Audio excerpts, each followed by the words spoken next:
Horror script দিচ্ছি। এটি একটি শর্ট ফিল্ম বা বড় অডিও নাটকের জন্য উপযুক্ত। গল্পের নাম অন্ধকারের আয়না, দ্য মিরর অফ শ্যাডোজ। চরিত্রসমূহ: সায়ান, একজন শৌখিন ফটোগ্রাফার, বয়স 25-27, একটু একগুয়ে স্বভাবের। দীপু, সায়ানের বন্ধু, বাস্তববাদী এবং ভীতু প্রকৃতির। বৃদ্ধ, অচেনা, বাজারের এক রহস্যময় দোকানদার। দৃশ্য 1, একটি পুরনো অ্যান্টিক শপ, বিকেল 5টা। দোকানটি ধুলোয় ধরা। সায়ান একটি পুরনো কারুকাজ করা আয়না দেখছে। দীপু পাশে দাঁড়িয়ে অস্বস্তি বোধ করছে। সায়ান: দীপু, দেখ, এই ফ্রেমটা দেখ, কি দারুণ কাজ, এটা আমার স্টুডিওর জন্য পারফেক্ট।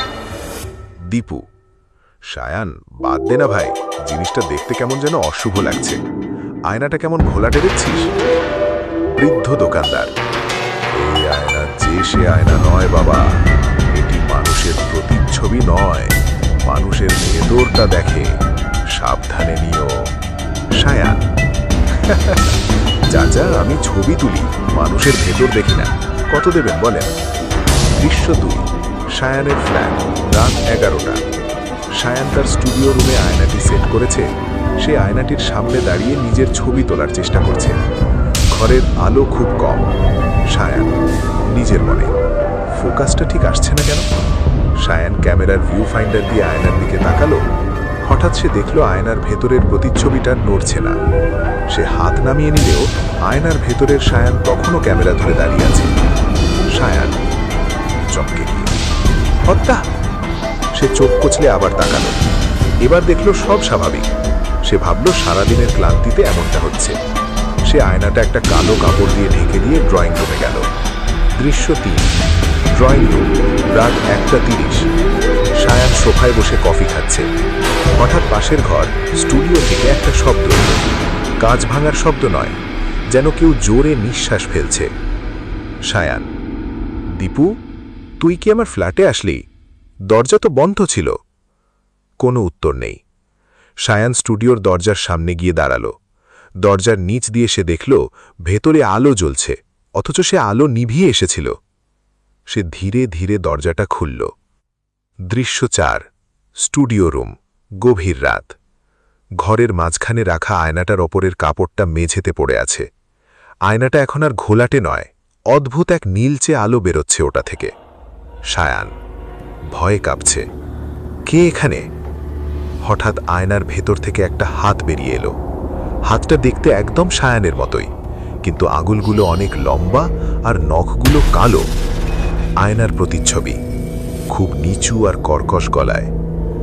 আমাকে কতক্ষণ ঢেকে রাখবি সায়ান, আমি তো তোরই অংশ। সায়ান পিছিয়ে গিয়ে দেওয়ালে পিঠ ঠেকে যায়। তুমি কে? তুমি আমি ন? প্রতিচ্ছবি, আমি তোর সেই রূপ যা তুই দুনিয়াকে দেখাতে চাস না। তুই আমাকে কিনেছিস, এখন আমাকে জায়গা করে দিতে হবে।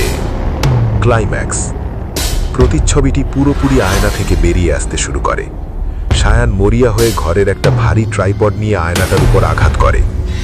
শব্দ, ঝনঝন, আয়নাটা ভেঙে চুরমার হয়ে যায়। সায়ান হাঁপাচ্ছে। মেঝেতে কাঁচের টুকরো ছড়িয়ে আছে। সে ভাবল বিপদ কেটে গেছে, কিন্তু হঠাৎ সে খেয়াল করল তার নিজের শরীরটা আবঝা হয়ে যাচ্ছে। সে মেঝেতে পড়ে থাকা কাঁচের একটা বড় টুকরো তুলে নিল। সায়ান: এ কি, আমার মুখ কোথায়? কাঁচের টুকরো এসে দেখল সেখানে কোনো প্রতিফলন নেই, কিন্তু ঘরের কোণ থেকে একটা খিলখিল হাসি শোনা যায়। সায়ান তাকিয়ে দেখল সেই ছায়াটা এখন পুরোপুরি রক্ত মাংসের মানুষ হয়ে দাঁড়িয়েছে। সে দেখতে হুবহু সায়ানের মতো, শুধু তার চোখে কোনো মনি নেই, পুরোটাই কালো। ছায়া সায়ান শান্ত গলায়: এখন থেকে আমি তোর ক্যামেরা দিয়ে ছবি তুলব, আর তুই থাকবি এই ভাঙা কাঁচের ভেতরে অনন্তকাল। দৃশ্য 6, সমাপ্তি। পরদিন সকাল। সায়ান সায়ানের ফ্ল্যাটে আসে। সে দেখে সায়ান খুব সুন্দর করে সেজে ক্যামেরা গুছিয়ে বেরোচ্ছে। দীপু: কিরে সায়ান, কাল রাতে তো ফোন ধরলি না, ভয় পেয়েছিলি নাকি আয়না দেখে? ছায়া সায়ান অদ্ভুত এক হাসি দিয়ে: ভয় নাকি, না রে দীপু, আয়নাটা আসলে খুব সুন্দর, ওটা আমাকে নিজেকে চিনতে সাহায্য করেছে। সায়ান যখন দীপুর কাঁধে হাত দিয়ে বেরিয়ে যাচ্ছে, ক্যামেরার লেন্স জুম করে মেঝেতে পড়ে থাকা সেই ভাঙা কাচের টুকরোটার দিকে।